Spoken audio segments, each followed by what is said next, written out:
Top Med Talk. So hello and welcome to Top Med Talk. We are coming to you from the European Society of Anaesthesia and Intensive Care Euroanaesthesia meeting in Munich in Germany. I'm Kate Leslie. Today we are privileged to have two terrific researchers and experts in publication with us, Hugh Hemmings and Beatrijs Valk, both of whom are heavily involved with the British Journal of Anaesthesia. So let's get right into it and get you to introduce yourself, Hugh.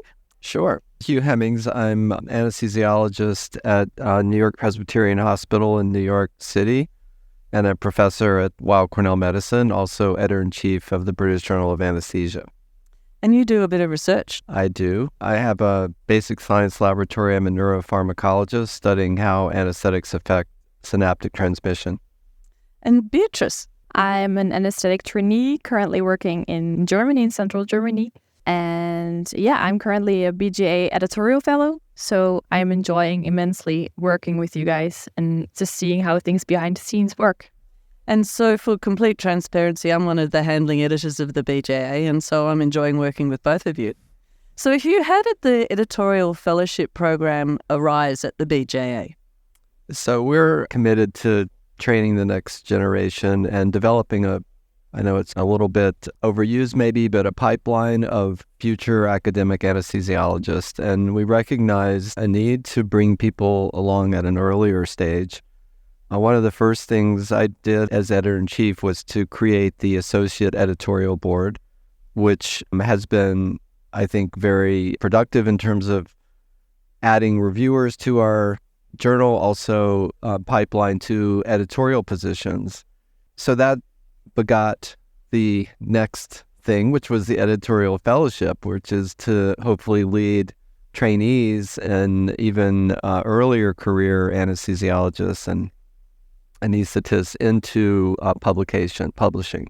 And the effort was really designed by me and Gareth Ackland, and Gareth has done an incredible job of evolving this fellowship, and we were really just winging it, I have to say, but I think it's done really well, and we've been very satisfied with the progress that we've made and the people that we've gotten to meet and to bring into the BJ family. So what is the application process for the Editorial Fellowship? We ask for a personal statement and a CV, essentially. We advertise the opportunity by social media, also on our website, and that once a year, and it's a 1-year program. You're paired up with editors, come to some of our meetings, get involved in peer review, editing, other aspects of editing. And the selection process is actually pretty competitive nowadays. We didn't have a huge number in the beginning because nobody really knew what it was. I think this year we had over 170 applicants for 5 positions. It was amazing. And I don't know about you, Hugh, but I looked at the CVs and wondered what I have been doing with my life. Oh, that's true too. It was a tough decision, really right? Tough. Yeah. So Beatrijs, you're one of our editorial fellows. Yeah. Can you tell us about why you wanted to do it? So I actually heard the first time of the Editorial Fellowship exactly 2 years ago at the Euroanesthesia meeting in Milan. And I had just completed my PhD and was really committed to progressing my career in academia as well. And then I saw the opportunity, the fellowship advertised on Twitter. I was like, I have to try this and I have to apply. And I was very fortunate that I got accepted. Yeah, and I really am at the stage of my career where I just want to learn from the best, basically. Yeah, this is why I feel so very privileged to have been chosen. So reviewing is such an interesting pursuit. Around the world, there is a little bit of exhaustion among reviewers, so we're always looking for new people. But people who are committed to it really like it for a couple of reasons. You learn something about a research area. You get to help people improve their research. And you get to demonstrate your academic credentials to people like Hugh and the other editors of the board. And you develop your own personal style of reviewing. And we were talking about that offline. So how's your personal reviewing journey going? It's still ongoing and will probably go on my entire career because you have to, of course, keep evolving. But I am finding now my own structure, how I approach a review, that's one of the things I learned the most in the last year and a half. Well, it's been wonderful to have you on the board. So what other initiatives have we got happening at the BJA, Hugh? Well, I think the whole journal is an experiment in sort of group education. I think we all learn from each other. It's a international board with anesthesiologists and researchers from different stages. So we have everything from our fellows through our associate editorial board to our editors. So it's a great cross-section of academic anesthesia from around the world, really. And I think we all learn from our colleagues, reading each other's papers, seeing how we evaluate the same materials, manuscripts. And I think that's the greatest value. And that's not new, other than the fellowship. We've been doing, and the associate editorial board, we've been doing most of that now for a few years. And I think we're in a just very great place right now. There's constant evolution as people go on and off because most of the positions are term positions, and it's never the same group every year. We're bringing new people in, and that brings new life, different ideas. Everybody has their own contribution, and we're very open. I think that's one of the features about the BJ that attracted me, is that there was really an appetite for new, there wasn't a strict sort of, well, this is the way we've always done it thing. I mean, and part of that was they even accepted me as an American into the British Journal of Anaesthesia. You got to that comment seconds before I was going to make it, Hugh. Hugh is actually the second American to be the editor-in-chief of the BJA. So it's lovely to have a nice positive conversation about publishing, because quite often you can get into all of the issues and the challenges of publishing. And there are so many: research integrity, artificial intelligence, the effect of the COVID pandemic on publishing. So what are the major challenges facing you at the moment as the editor-in-chief? Oh, I think you hit them. We had our editors-in-chief meeting yesterday, which is a meeting that happens twice a year, once at Euroanaesthesia and once at the American Society of Anesthesiologists meeting, where the editor-in-chiefs of the major anesthesia journals get together. And we didn't really have an agenda this year other than the convener of the meeting this year. It's the editor-in-chief of the European Journal of Anesthesiology that tossed out the topic of research integrity. We spent a lot of time talking about, how to deal with that. Mainly how, as editors, we should be sharing information if we identify fraud. Because we know that often papers that we reject will go to one of our peers, and how do we protect the literature? And we don't have a great way for that. That's not clear. The issue with AI also came up. More and more we're seeing a large number of submissions. One of the editor-in-chiefs estimated 30% of their submissions were AI generated. They can just tell. And were they AI generated from real data or AI generated from fake data? That's kind of where we are. Often you can tell that the manuscript is AI generated. Most people aren't bothering to dig into the data. I mean, we all agree that we're not either trained or equipped to do the sort of investigative journalism to understand what's wrong with this and what was done actually from a forensic point of view. There are a few people out there who do it, who seem to sort of like it, and we greatly benefit from their work, but most people don't have the time or effort to do it. So I don't know what the future holds. I know publishers are very concerned, and I think they're working on AI to identify AI-generated manuscripts and also to look at the data. I mean, I think that's where it won't be long, I think, because it's done manually now, but there are ways you can detect fraudulent data. But right now it's a lot of kind of painstaking looking into data files and requesting the data from the authors and so forth. But I think we'll get to a point where maybe that data has to be submitted up front, and we have our AI that will look at it. I'm just imagining what might happen there. I mean, it's going to happen with images. It's very close that we'll be able to look at image manipulation sort of automatically the way we do it text now. Yeah. But it'll be a cat and mouse game. We'll see how it goes. For our listeners out there are a few things that you should think about when you're reading a research paper to see if you think that it's had an AI influence on it.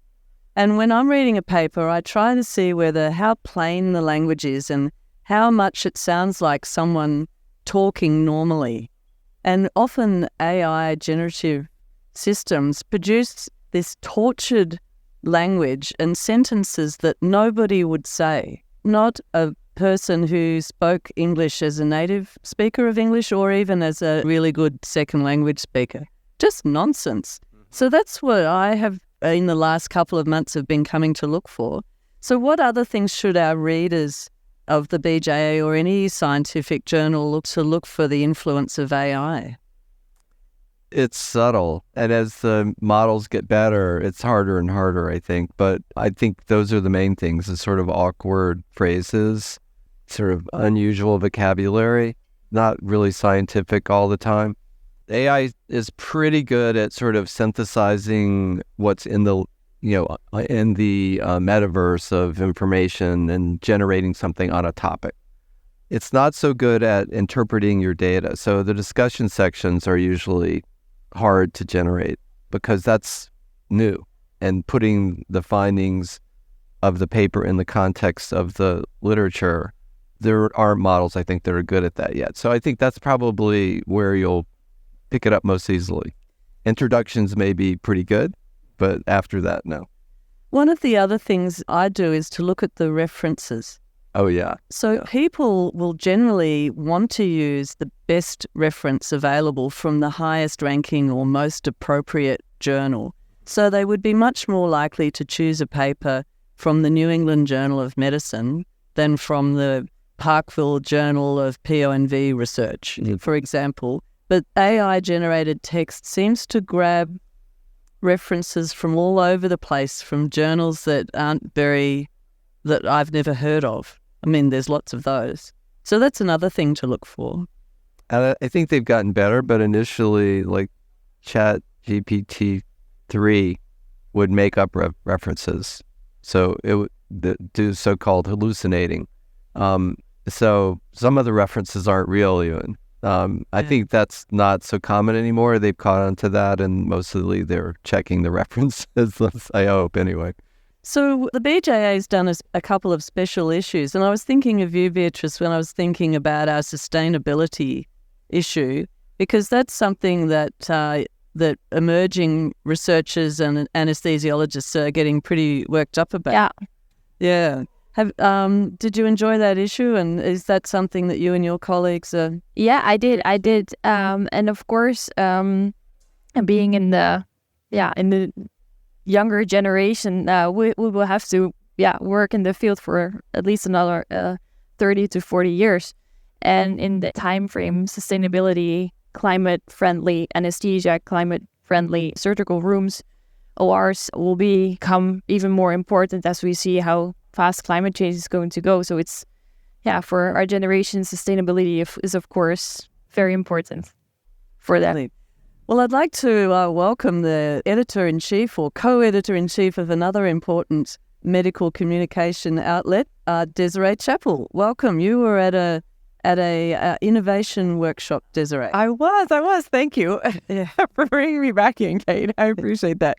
Yes. So, not quite the prestige, I believe, as the journals here, but yes, here with Top Med Talk, and you've been holding it down for us, steering the ship. We've talked about the BJA Editorial Fellowship and about some of the issues facing publishing in the future, and now we're up to the bit where what are you enjoying about the conference, Hugh?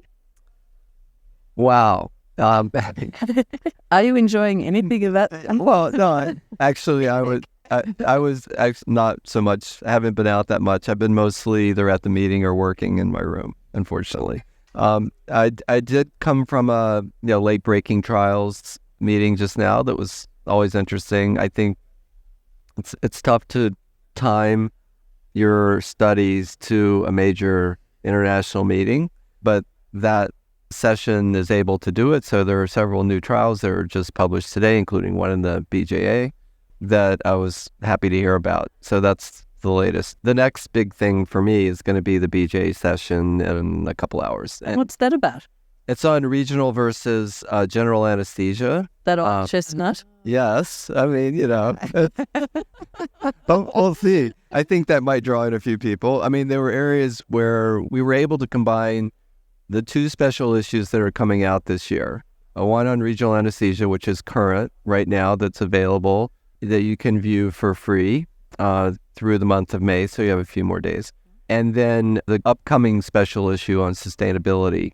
And our guest editor for that special issue will be speaking this afternoon. Jody Sherman. Jody Sherman. Yeah.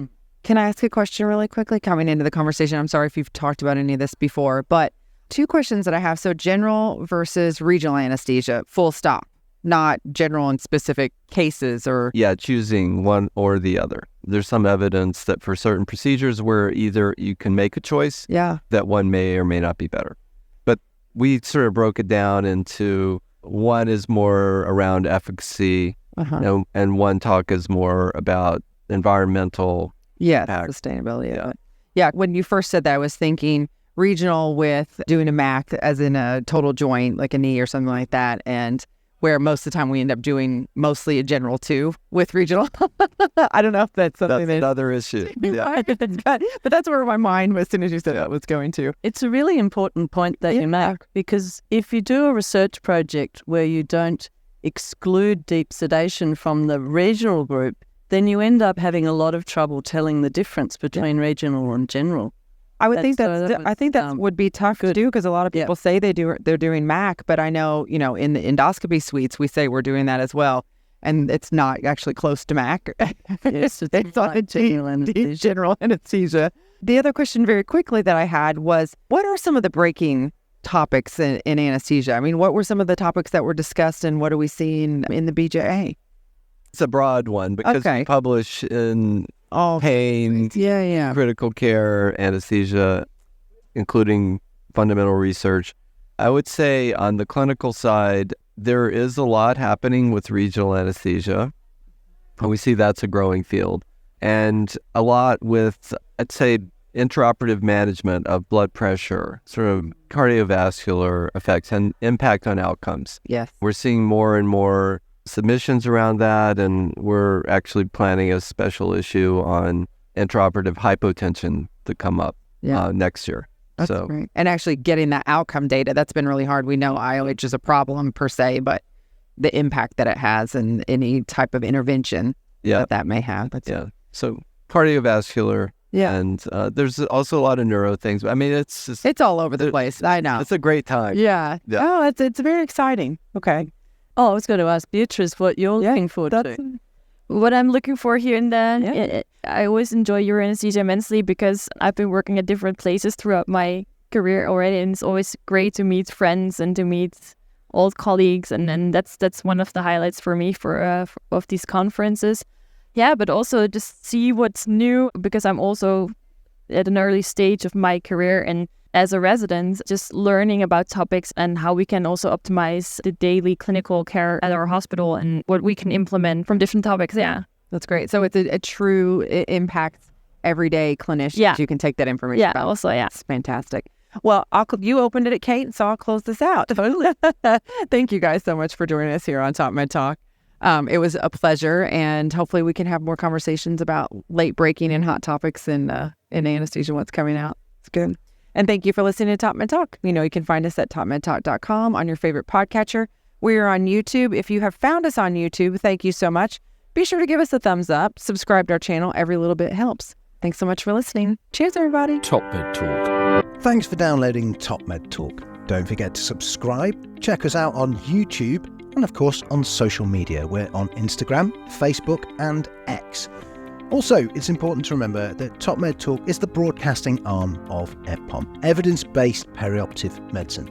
We'd love you to find out more about that, and the way to do that is ebpom.org. Check out our website and find out about some of the incredible conferences we're going to be arranging across the year. ebpom.org.